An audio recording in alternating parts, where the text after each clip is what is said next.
dans le nom de Jésus-Christ. Amen, amen, amen, amen, amen, amen, amen. Alléluia. J'aimerais que tu salues ton voisin, ton frère, ta soeur, tu lui dis comment ça va. Que Dieu te bénisse, tu lui dis quelque chose. Salut 2, 3, 4 personnes dans la présence de Dieu. Oh, le Seigneur est bon. Le Seigneur est bon. Alléluia. Gloire à Jésus. Alléluia. Oh, tu le salues avec joie, tu le regardes bien, tu lui dis quelque chose de merveilleux. Alléluia. Gloire à Jésus-Christ. Alléluia. Alléluia. Alléluia. Alléluia. Alléluia. Gloire à Jésus-Christ. Gloire à Jésus. Alléluia. Alléluia. Alléluia. Ah, moi aussi je vous salue au nom de Jésus-Christ. Amen. Amen. Nous pouvons reprendre nos places. Est-ce que tu peux m'aider à dire à ton voisin, tu as bien fait d'être là ce matin? Tu as bien fait d'être là ce matin. Parce qu'il y a un très bon message pour toi. Un bon message pour toi. Tu as bien fait d'être là.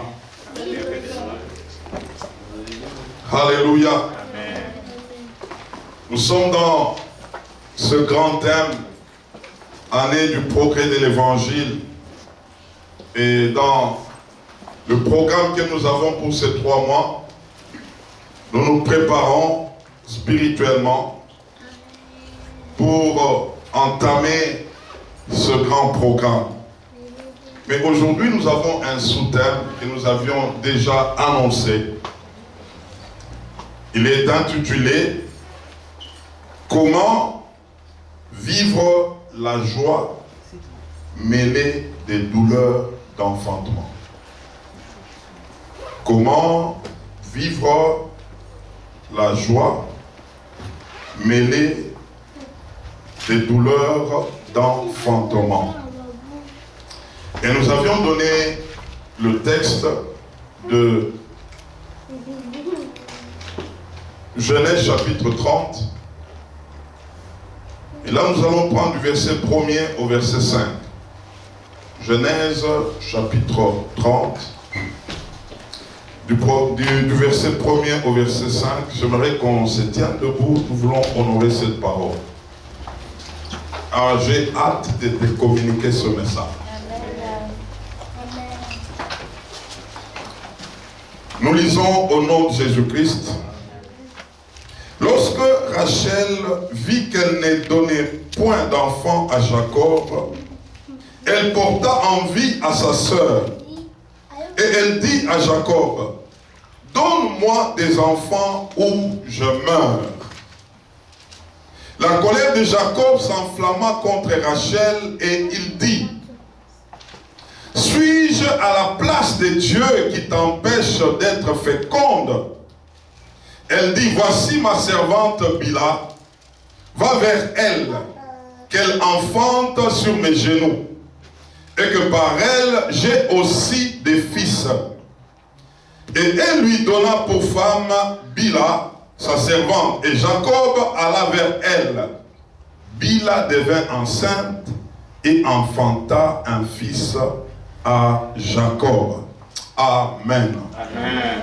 Ah, ça c'est fort, hein?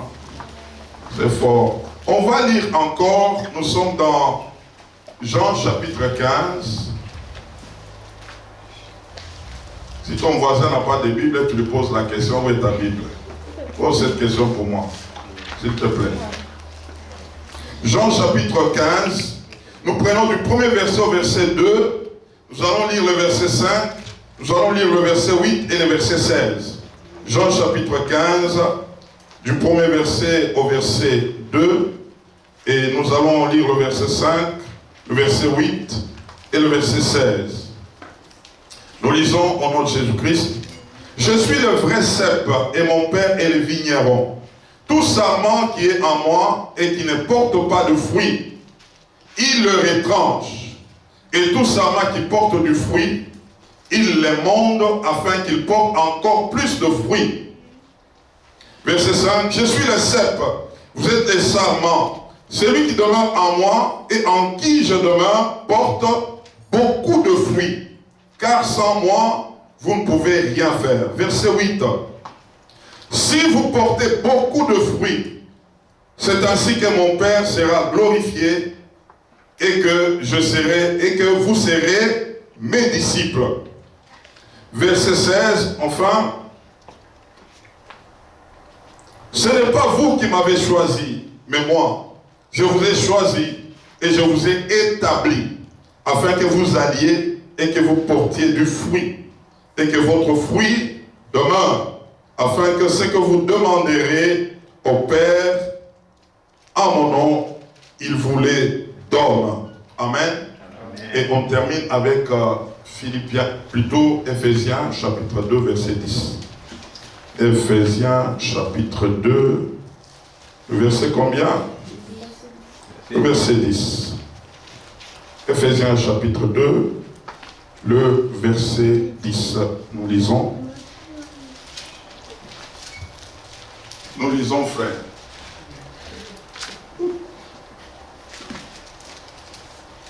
Amen. Amen. Car nous sommes son ouvrage, ayant été créés en Jésus-Christ pour des bonnes œuvres que Dieu a préparées d'avance afin que nous le pratiquions. Amen. Amen. Amen. Ah, dis à ton voisin, sois attentif ce matin. Gloire au Seigneur. Gloire au Seigneur. Dans Genèse 30, on nous parle de l'histoire de cette femme Rachel.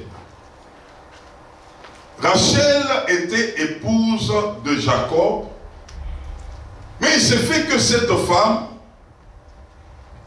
ne concevait pas. Elle était stérile.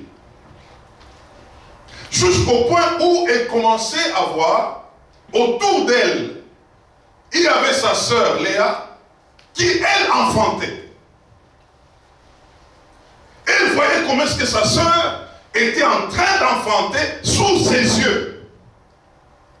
Elle s'est dit non, moi aussi je suis femme.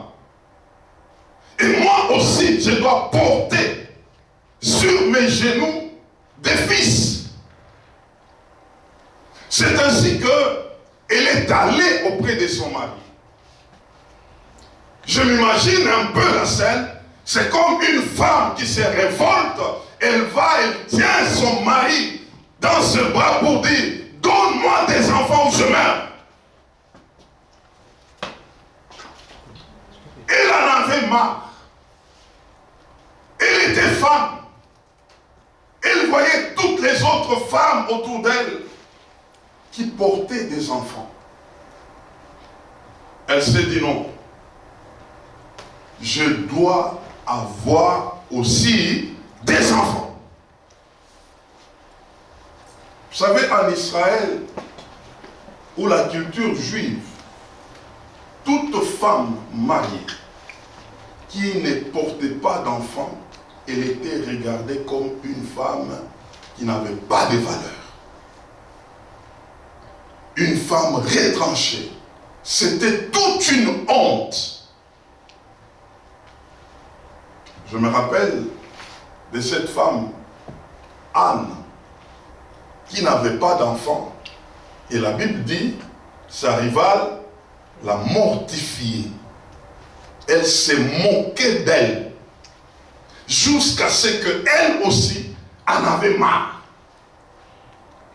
Au pays dernièrement, il y a un homme de Dieu qui venait de perdre sa femme. Je l'avais vu en train de pleurer amèrement. Il était avec mon jeune frère et je l'ai appelé, je ne le connaissais pas. J'ai dit, en tout cas, je sens une compassion. J'aimerais que tu lui donnes mon numéro, j'aimerais parler avec lui.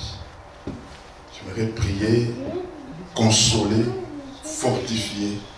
Vous savez, quand vous avez déjà connu des choses, Dieu fait de vous des consolateurs. Je parlais à son cœur. Il était fortifié, mais je lui ai posé la question, comment est-ce que ta femme est décédée? Il m'a dit, pasteur, on avait fait 6 ans, il n'avait pas encore eu d'enfant. Je lui disais, prions, Dieu va faire. Mais en tout cas, il tenait vraiment, il avait vu un médecin. Il est allé voir le médecin, on lui a prescrit des médicaments, il fallait l'opérer. Et l'opération avait raté. Et c'est comme ça qu'elle était partie. Elle ne supportait pas le fait de rester sans enfant. Mais pour elle, elle est partie. Rachel souffrait. Elle souffrait tellement qu'elle s'est dit finalement, il faut que tu me donnes des enfants ou je meurs. Jacob lui dit, le problème n'est pas avec moi. Mais Rachel est allée jusqu'à lui dire, j'ai une servante, Bila, prends-la, qu'elle puisse accoucher et que moi aussi j'ai des enfants. Jacob dit, bon, qu'elle vienne. Elle est venue vers Jacob. Bila a eu des enfants. Elle a eu un enfant. Elle a donné à qui? À Rachel. Mais ça n'a pas résolu le problème. Parce que le vrai problème était ailleurs. J'aimerais dire à quelqu'un ce matin, dans la vie, il faut savoir régler les vrais problèmes. Lorsqu'on ne règle pas les vrais problèmes, ton voisin ou ton frère peut être un problème pour toi. Mais en réalité, il y a un vrai problème. Parce que on n'a pas cerné les vrais problèmes, on n'a pas réglé les vrais problèmes. L'enfant était venu, mais l'enfant là n'est pas venu de qui? De Rachel. C'est que le problème était toujours là.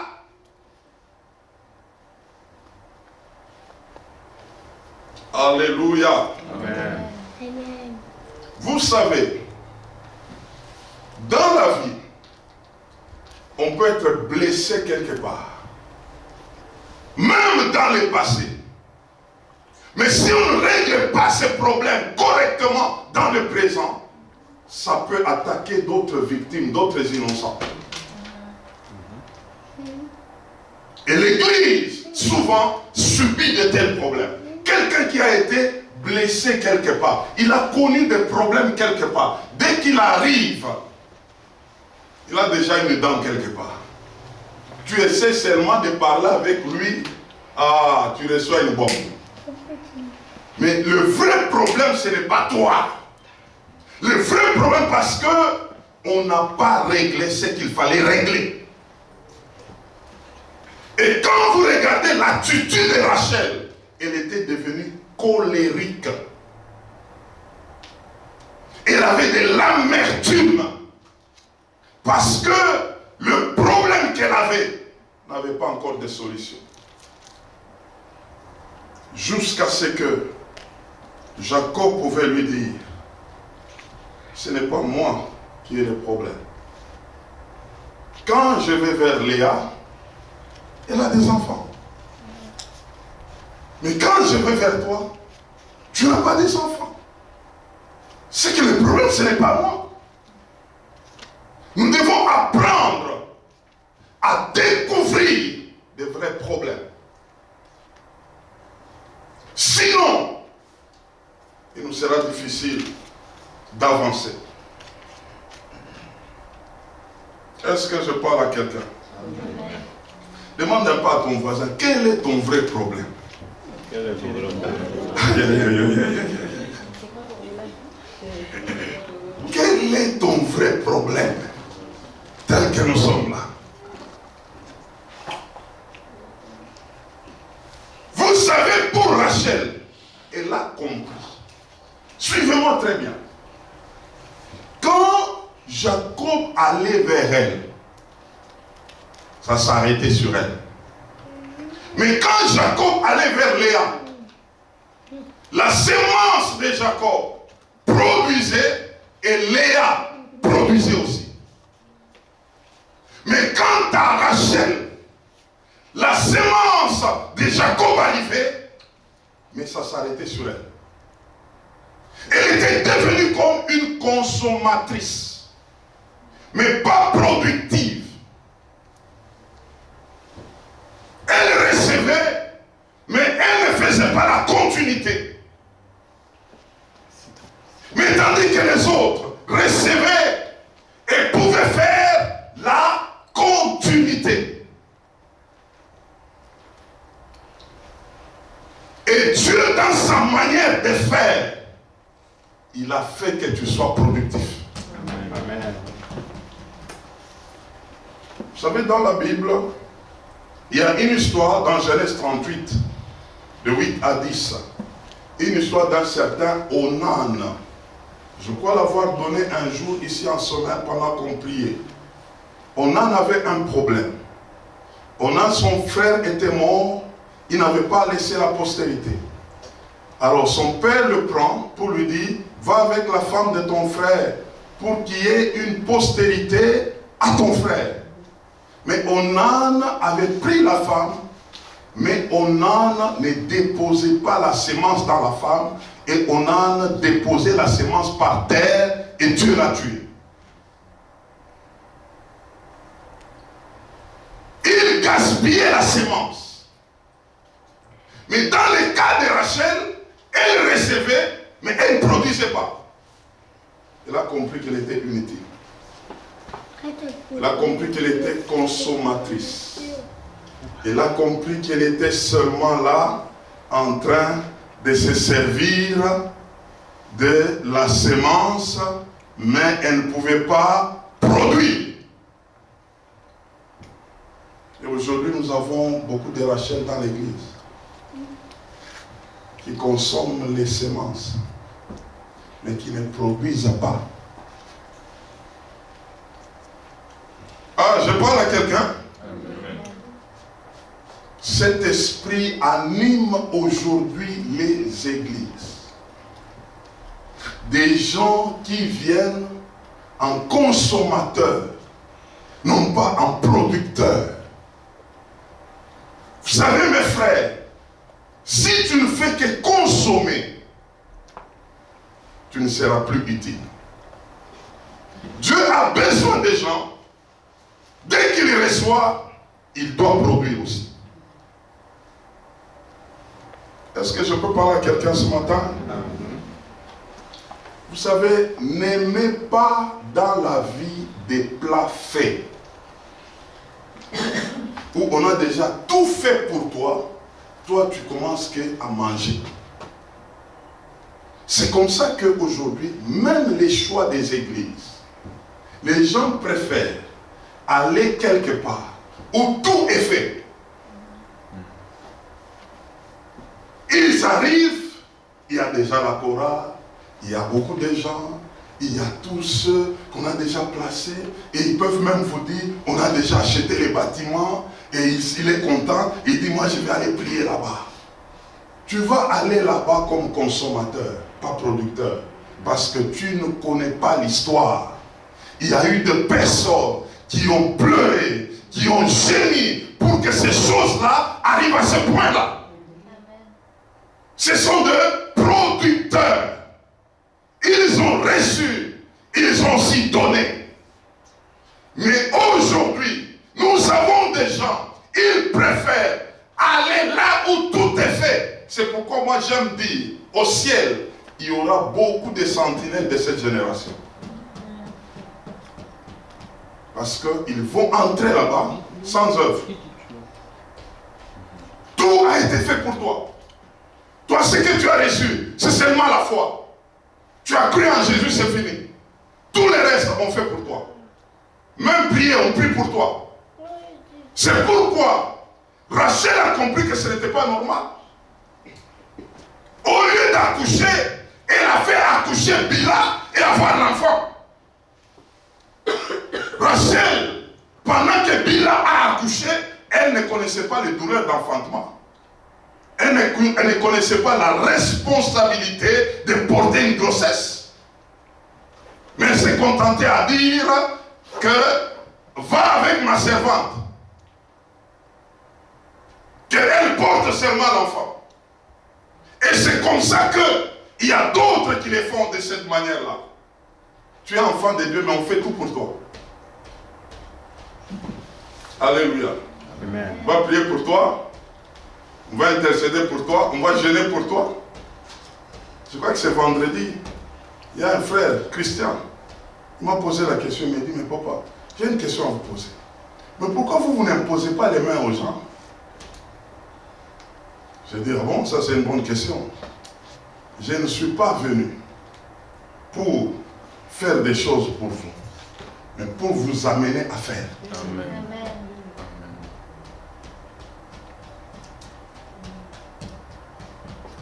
Avec moi, c'est comme ça.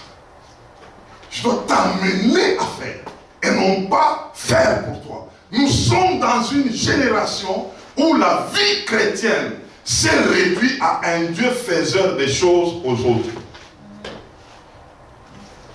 C'est ça qui nous tue aujourd'hui. Quand tu vas vers Dieu, tu as un programme. Il va faire ça, il va faire ça, il va faire ça, il va faire ça. Maintenant, je te pose la question. Et toi, tu feras quoi? Ah, demande pas à ton voisin.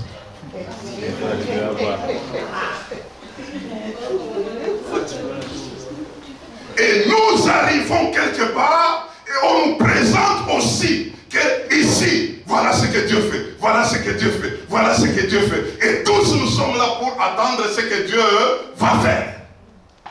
C'est ça le christianisme d'aujourd'hui. Chez vous là, il a fait comment? Non, chez nous là, il guérit les malades. Chez vous là, il donne du travail. Chez vous là, il fait ceci. On a trouvé un Dieu faiseur des choses aux gens. Mais en retour, on est improductif. Ah, ça choque. Ça ne me choque pas, mais ça choque. Dieu est choqué. Il nous dit, vous m'avez mal présenté. Si quelqu'un est en train de se donner aujourd'hui, il se donne. Il attend quelque chose. Il attend quelque chose. Il dit, Dieu va faire. Et quand ça passe, quelque temps passe, tu ne le vois pas. Il dit, ah non, ma soeur, il n'a pas fait. Parce qu'il n'a pas fait, je vais faire quoi? Il n'a pas fait.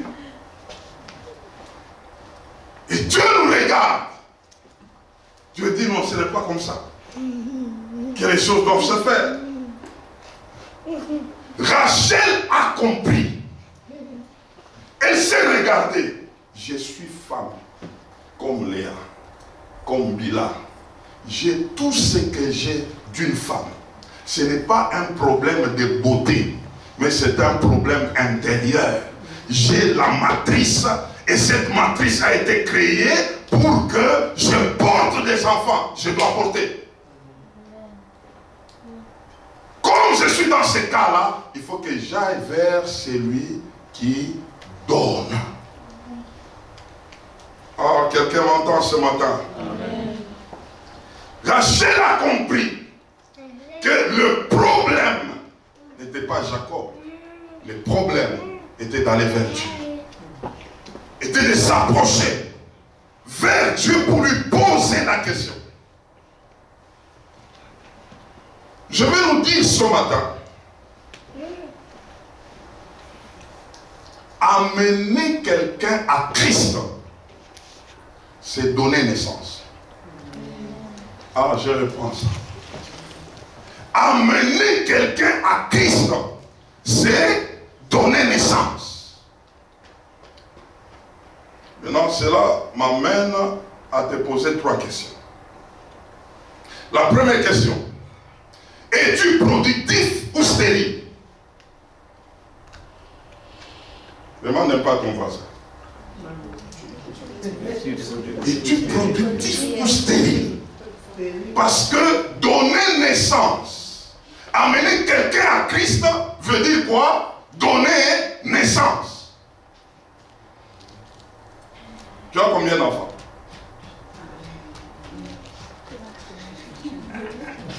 Ah, pose encore cette question-là. Tu as combien d'enfants?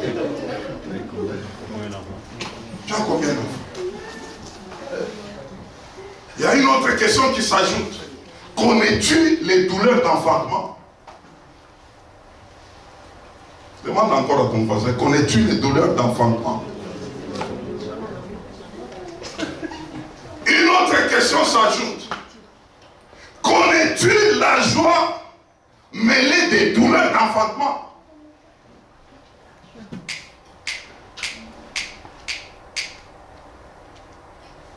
Quand j'avais vu pour ma première fois comment une femme accouche, j'avais compris quelque chose. La femme commence à pleurer. La femme commence à crier. Et pendant qu'elle crie, l'enfant est en train de sortir. L'enfant sort. Et là, on est en train de l'aider. Vas-y, vas-y. Elle crie, elle pleure. Mêlée de tout. Et puis dès que l'enfant sort, maintenant la femme fait quoi? Elle veut rire, mais elle a des douleurs. Alors ça devient comme un rire qui est mélangé. Rire et douleur. Il y a une joie, et puis la même personne, elle a des douleurs. Si tu as déjà enfanté, tu connaîtras la joie et la douleur d'une âme.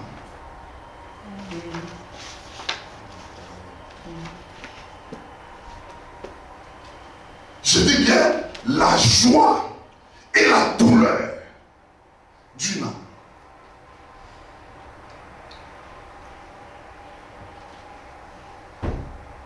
Une personne qui était dans les griffes du diable, tu as prié, tu as gémi, tu as fait tout ce que tu pouvais. Et la personne se tourne à Christ. Une telle personne, tu vas la chérir. Parce que tu connaîtras, tu avais déjà connu la joie mêlée de la douleur. Jeûner, crier, veiller, et une âme arrive. Il y a la joie mêlée de la douleur.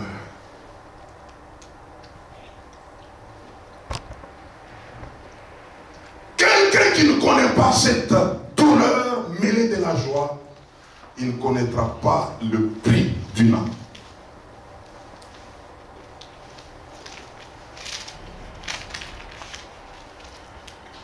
Alléluia. Alléluia. Amen. Dans la Bible, il y avait un problème entre deux femmes. Ils se disputaient un enfant. Elles se disputaient un enfant. Mais la femme dont l'enfant n'appartenait pas, elle voulait perdre cet enfant. Parce qu'en réalité, ce n'était pas son enfant. Pendant la dispute, Salomon arrive. Salomon dit, mais qu'est-ce qui se passe? Oh non, c'est mon enfant. L'autre dit, non, c'est mon enfant. Salomon a dit, donnez-moi un couteau. Je vais couper l'enfant en deux. Et chacune de vous va prendre une partie. Or, couper l'enfant en deux, c'est tuer l'enfant. Et la Bible déclare, la maman dont appartenait l'enfant. Et j'aimerais ajouter ici, la maman qui avait connu les douleurs et la joie de l'enfant. Elle a dit non, ne le coupez pas en deux. Tu peux donner cet enfant à l'autre, pourvu que l'enfant continue de vivre. On connaît la douleur d'une âme. Une âme peut venir et partir, pourvu que même si elle part, qu'elle aille continuer avec Christ. Amen. pas la douleur, cherchera à mettre même du désordre pour que même cet homme puisse se perdre. Ce n'est pas son problème. Mais quelqu'un qui connaît la douleur, qui a crié, qui a jeûné, il peut dire, même si elle peut partir, qu'elle parte, mais qu'elle continue à vivre. Je vais vous faire comprendre ce matin quelque chose. Parce qu'en réalité, les enfants ne sont pas nos enfants, ce sont les enfants de Dieu. Amen. Rachel a pris conscience que non, je dois enfanter. L'enfant doit sortir de mes entrailles. Il faut que j'enfante. Tellement qu'elle a compris, elle a pris conscience. Rachel est allée chez Dieu. Elle dit, non Dieu, tu m'as créé femme. Parce que tu m'as créé femme. Ce que j'ai dans mon intérieur, l'homme n'a pas. Et ce que tu as placé en moi, c'est pour qu'un enfant soit porté. Mais comment ça doit rester comme ça? En réalité, la prière de Rachel ne pouvait que marcher. Parce qu'elle a pris conscience de son identité de femme. Dieu, tu m'as créé avec toutes les aptitudes, tout ce qu'il faut pour qu'une femme accouche.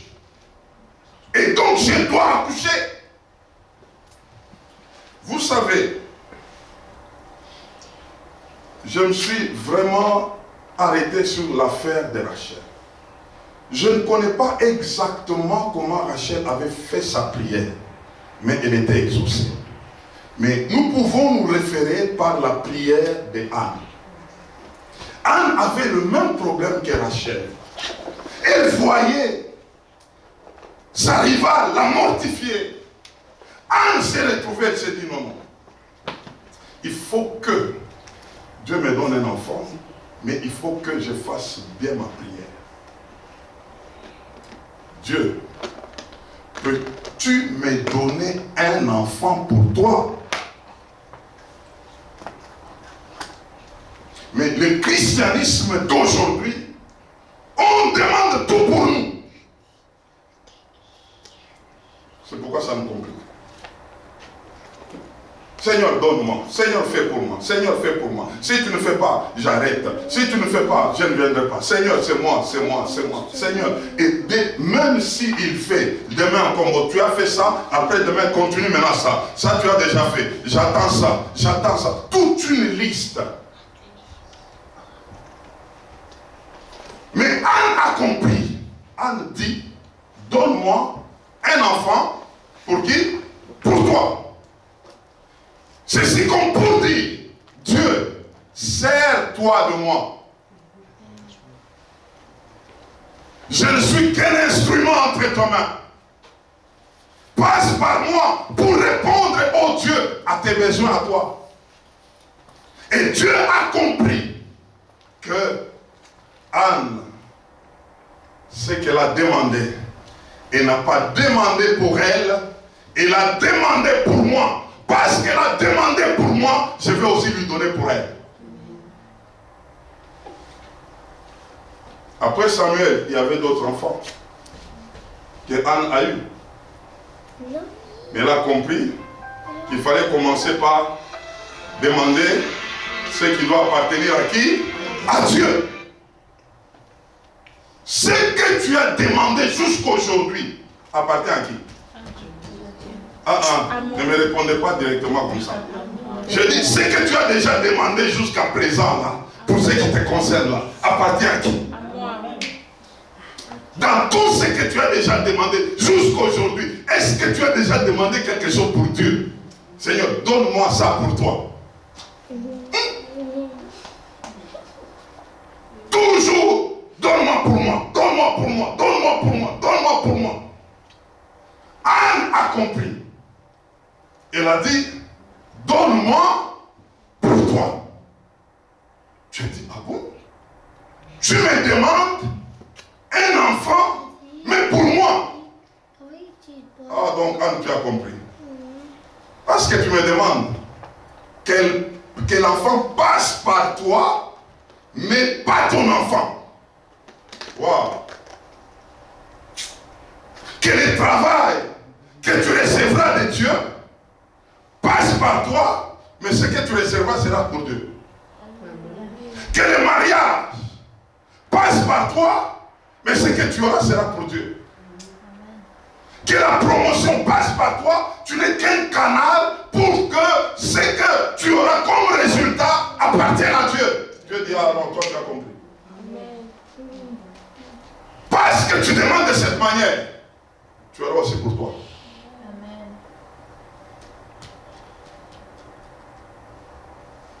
Oh, que Dieu nous aide. Que Dieu nous aide. Rachel a compris qu'elle devrait produire. Elle ne devrait pas rester à consommer seulement, mais elle devrait produire. C'est là que on nous amène dans Jean 15, que nous avions lu avec vous. Le Seigneur est en train de parler. Il est le cep et nous sommes des amants.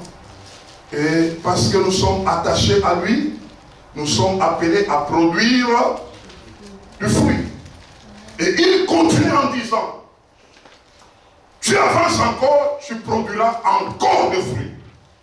Tu avances encore avec lui, tu produiras beaucoup de fruits. Tu avances encore avec lui, les fruits là vont demeurer en toi. Tu seras la source de fruits. Parce que tu as commencé par t'attacher à lui et commencer à produire maintenant. Tu ne vas pas produire seulement une seule fois, tu vas continuer à produire jusqu'à devenir une source. Parce que tu as compris que ce que tu dois recevoir de Dieu doit être pour lui. Doit faire en sorte que ça puisse servir Dieu. Alors, nous voulons comprendre quelque chose ici. Sur Rachel. Je vous ai dit, on ne sait pas, ou cela n'est pas écrit. Comment est-ce que Rachel a fait sa prière pour avoir les enfants? Mais on nous dit, Joseph est venu. Donc quand Joseph est venu, Rachel lui a donné un nom qui a deux significations. Suivez-moi très bien. Premièrement, Joseph veut dire, Dieu a enlevé mon opprobre.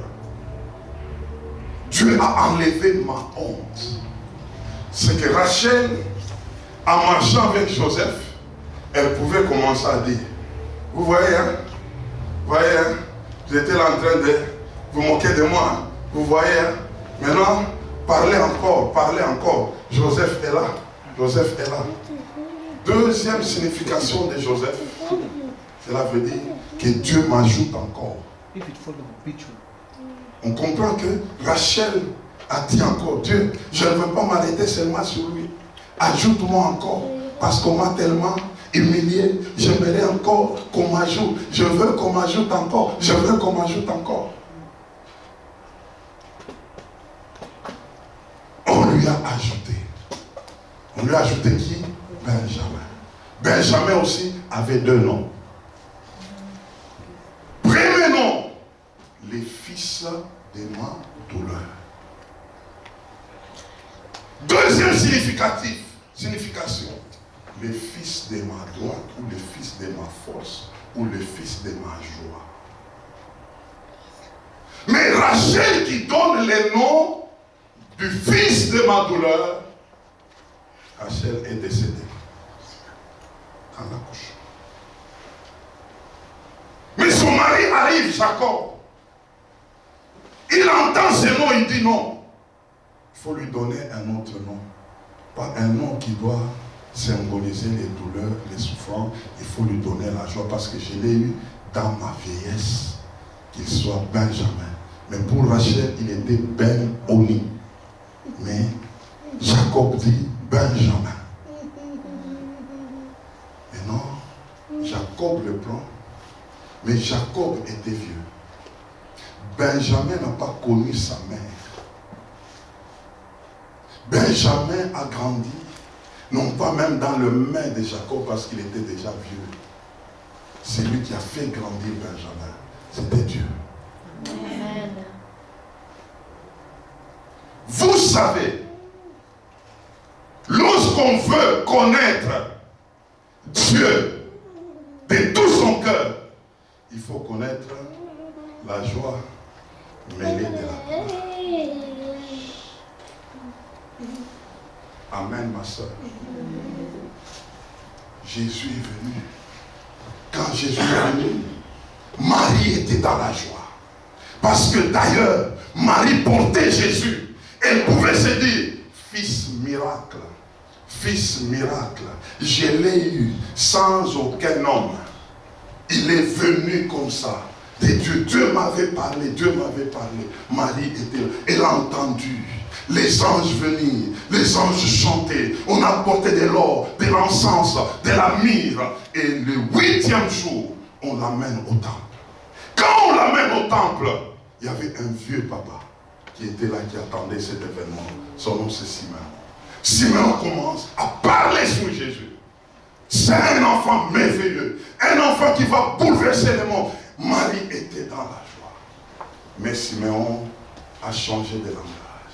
Il dira encore, cet enfant apportera beaucoup de douleurs. Et toi, sa mère,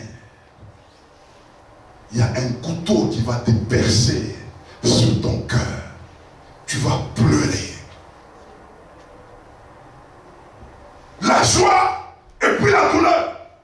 Il y a même d'autres religions qui célèbrent cette femme-là, qui célèbrent Marie, en disant, il est qui? Elle est qui? La mère de Jésus. Mais Marie avait pleuré. Elle était dans la joie ces jours-là. Mais il y avait un temps de douleur lorsque Jésus devrait accoucher.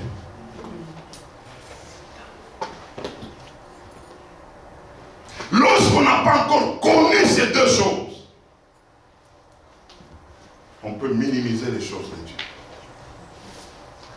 Connaître la joie et la douleur, mêlée de la douleur. Mêlée de la douleur. Moi qui vous parle, j'ai connu ces choses. Il y a un pasteur, vous les connaissez tous parce qu'il passe vraiment sur les réseaux. Un jour, je l'ai suivi. Quand il va parler, il parlait beaucoup de sa femme. Parler de sa femme. Parler de sa femme. Parler de sa femme. Un jour, il pouvait même dire, moi en tout cas à l'église, j'ai déjà même dit aux enfants de Dieu, ma femme, il ne faut pas lui donner une bise. Vous là, les serviteurs, vous voulez seulement venir après l'équipe, vous donner la bise à ma femme. Moi, ma femme, il faut lui donner la main. C'est ma femme à moi. Quelque temps après, sa femme est décédée. Et quand la femme était partie, je l'ai suivi un jour, il a dit, ah, j'ai compris beaucoup de choses. Cette femme n'était pas ma femme, était la femme de Dieu. Dieu me l'avait prêtée. Pour un temps.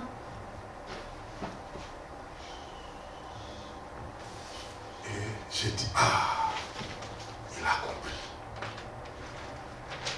J'avais passé un mariage de 17 ans avec une femme et des enfants. Nous étions toujours ensemble. Je voyais mes enfants grandir. Je les voyais. Je vivais avec eux. Les enfants savaient même là où on pouvait s'asseoir. Ils pouvaient nous apporter des chaises. Avant même qu'on aille s'asseoir. Ils savaient que nous, là, c'est seulement 2 à 2, on monte, on descend. Un jour, cette femme-là m'a laissé. Et quand elle est partie, j'ai dit, ah, c'est comme ça. C'est que je n'avais pas la maîtrise là-bas. Je reste. Évidemment, Dieu a fait les choses vite. J'ai retrouvé ma femme. Et non, la suite. On est resté avec les enfants. Et les enfants sont partis en Afrique du Sud. Je me disais que non, leur maman est partie. Du moins, on va rester ensemble. Je me disais que c'était pour peu de temps, on va être ensemble. Aujourd'hui, ça va faire 6 ans. La dernière, je l'ai vue quand elle avait 16 ans. Cette année, elle fera 22 ans. Maintenant, c'est que le Seigneur m'a fait comprendre.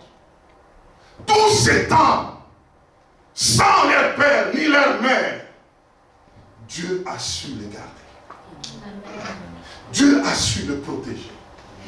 Je vois des enfants avec des parents. Papa, maman, les enfants dans la débauche. Les enfants compliqués, situations compliquées. Mais elles sont des filles, 3 filles, loin de nous. Mais je vois les prouesses que Dieu est en train de faire avec elles. J'ai commencé à comprendre quelque chose. J'ai dit, Seigneur, pourquoi ça? Il est en train de m'enseigner pour me dire, ce ne sont pas tes enfants, ce sont mes enfants, moi. C'est moi qui sais en prendre soin. Je te démontre que tu n'étais qu'un instrument par lequel elles sont passées, parce que ce sont mes enfants à moi. Et cet enseignement, Dieu me l'a amené jusque dans l'église. Il me dit, tu n'es qu'un intendant. Les fidèles ne sont pas tes fidèles à toi. Ce sont mes fidèles à moi, Dieu. Je t'ai mis là-bas pour que toi, tu puisses seulement les gérer. Mais c'est moi qui en prends soin. J'ai compris avec mes filles que, est-ce que si elles pouvaient être avec nous, elles allaient faire ce qu'elles sont en train de faire là-bas? C'est la question que je me suis posée. Pas de maladies, pas de mauvaises nouvelles, pas de situations compliquées. On échange même dans l'intimité. Elle dit, papa, tel que Dieu nous avait créés, c'est comme ça que nous sommes jusqu'aujourd'hui. Je dis, Seigneur, tu m'as démontré ta fidélité. Tu m'as démontré que tu es un Dieu responsable. Et j'ai compris la leçon que tu voulais me donner. Que les enfants ne sont pas nos enfants, ce sont les enfants de Dieu. Amen. C'est ce que Rachel devrait comprendre. Et le Saint-Esprit m'a amené à comprendre. Si Rachel était restée avec Benjamin et Joseph, cette famille allait avoir des problèmes. Rachel allait commencer à dire, regardez, Dieu m'a levé la honte. Regardez, et Joseph, hein? Regardez. Là c'est Benjamin, hein? Regardez. Et Dieu s'est dit non, il faut que je retire Rachel. Que les enfants restent pour moi. Et j'ai compris, dans la vie, apprenez à laisser ce qui est à Dieu.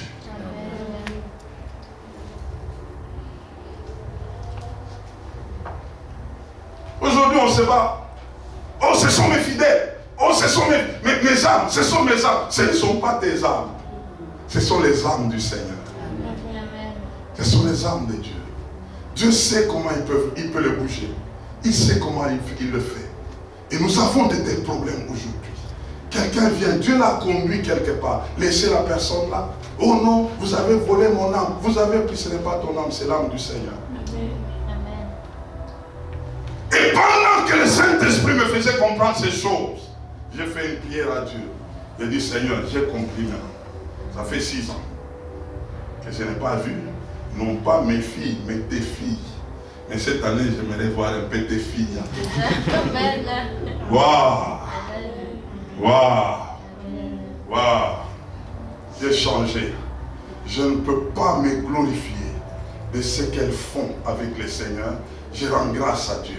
J'ai dit, ce sont tes enfants. Toi-même, tu les as gardés. Toi-même, tu les as protégés. Et toi-même, tu les amènes à faire ce qu'elles sont en train de faire. Des fois, il y a des choses qui m'étonnent. Elles me donnent des programmes. Voilà ce que nous allons faire. Voilà ce qu'on a fait. J'ai dit, non, ça ne vient pas de quelqu'un. Ça vient de Dieu. Et j'ai compris que Dieu, tu m'as démontré que les enfants ne sont pas nos enfants. Ce sont tes enfants à toi. Amen. Et tu en fais comme tu veux. Et même pour CMCR, parce que nous avons compris, nous allons faire une prière pour dire à Dieu, Seigneur, sers-toi de nous. Il y a 46 nations. Ce n'est pas pour la gloire de l'apôtre Jonathan.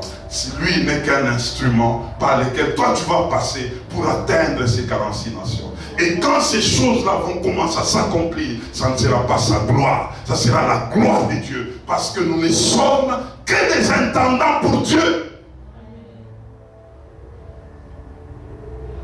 Et c'est ça, Ephésiens chapitre 2, le verset 10 est en train de nous dire, nous sommes l'ouvrage de Dieu, nous sommes des instruments de Dieu.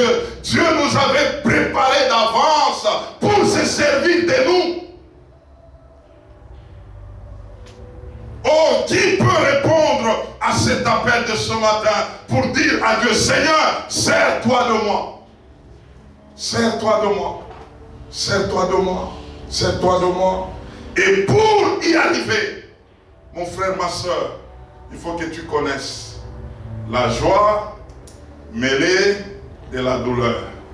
La joie mêlée de la douleur. C'est comme ça que quand je vous parle, je suis en train de voir, quand je vois ce que Dieu fait avec mes filles là, j'ai la joie, mais quelque part j'ai aussi la douleur. J'ai aussi la douleur. Quand les deux marchent ensemble, on saura ce qui est à Dieu et ce qui n'est pas à toi. Ah, je parlais à quelqu'un ce matin. Je parlais à quelqu'un ce matin. Je parlais à quelqu'un ce matin.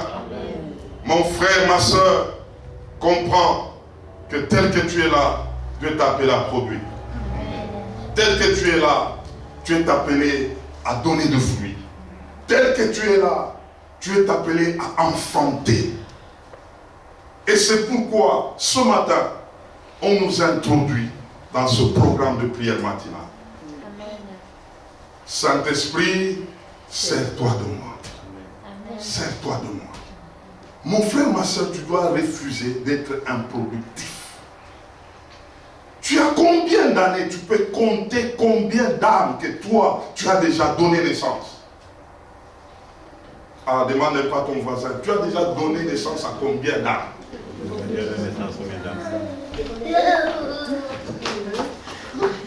Il t'a dit combien? Tu as déjà donné combien? Combien? Que tu peux identifier,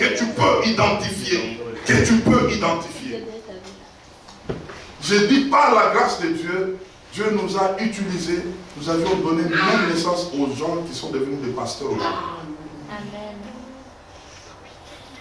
Ils sont là, des pasteurs. Il te dira que c'est lui qui m'a amené au Seigneur. Ils sont là. Même ici, il y a un qui est déjà venu, qui avait même déjà prêché ici. Le pasteur là qui avait prêché un jour ici. Il avait trouvé sur un lit d'hôpital malade, païen malade, qui frôlait la mort. On a prié pour lui, il l'a ramené à Christ, il était guéri instantanément, il s'est mis debout et il a commencé à servir les saints jusqu'au jour. Mon frère, tu n'es pas stérile. Amen. Tu n'es pas stérile. Amen. Tu as tout ce qu'il faut pour enfanter.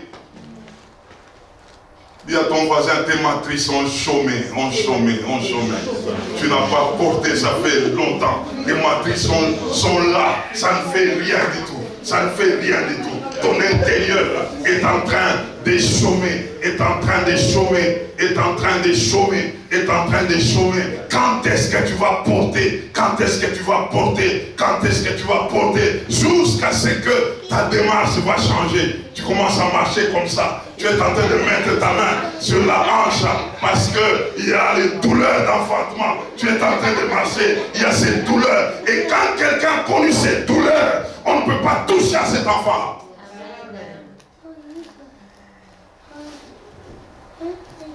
C'est pourquoi, nous, des fois, on se connaît. Des fois, quand je regarde Laïla là, je dis, c'est lui qui va toucher sur elle. Il aura des problèmes avec elle. Je l'ai introduit dans les eaux de baptême chez moi à la maison. Dans les baignoires là. Tu la prends comme ça. Regardez sa taille. Tu l'introduis dans l'eau.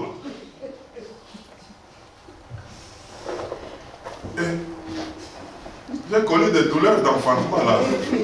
Ah oui. C'est ça qui fait que tu puisses persévérer. Tu puisses persévérer. Parce que tu vois qu'à un moment, tu avais enfanté. CMCR, je t'annonce une bonne nouvelle. Le temps d'enfantement est arrivé. J'ai dit le temps d'enfantement est arrivé. Ces derniers temps en prière, le Saint-Esprit est en train de me montrer une église glorieuse. Glorieuse, glorieuse. Je vois des gens venir, je le vois. Que ce soit en semaine, que ce soit je ne fais que voir des gens qui viennent. Et il me dit, c'est le temps d'enfantement. C'est le temps d'enfantement. C'est le temps d'enfantement. Et comprenez, il y aura la joie mêlée à la douleur. Parce que la douleur, c'est ça qui fait que nous puissions garder ce que Dieu nous donne. Et cette douleur commence déjà ce lundi. Ce lundi. 5h30, tous debout, en train de prier, en disant, Seigneur, sers-toi de moi. Sers-toi de moi. Sers-toi de moi. Sers-toi de moi. Et nous aurons des témoignages. Nous aurons des témoignages. Quelqu'un va passer comme ça et dire, j'ai enfanté, j'ai enfanté, j'ai enfanté, j'ai enfanté. Et l'enfantement va embrasser CMCR.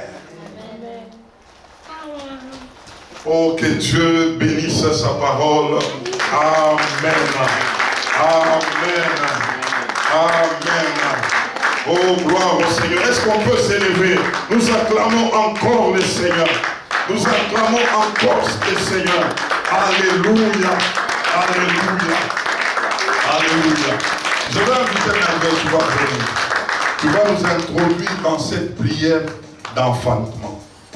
Je sais que le Seigneur te parle. Et le Seigneur t'a parlé. Je dis le Seigneur t'a parlé. Pour ce qui concerne l'enfantement. Tu vas nous introduire en prière. Nous allons prier pendant ce temps. Nous allons désirer. Comme Rachel, elle n'a pas accepté son état de stérilité. En réalité, elle n'était pas stérile. Il fallait la prise de conscience qu'en elle, il y avait des enfants. Et toi aussi ce matin, en toi, il y a des enfants. Il y a des enfants. Je veux que tu enfantes. Tu vas me conduire dans la prière.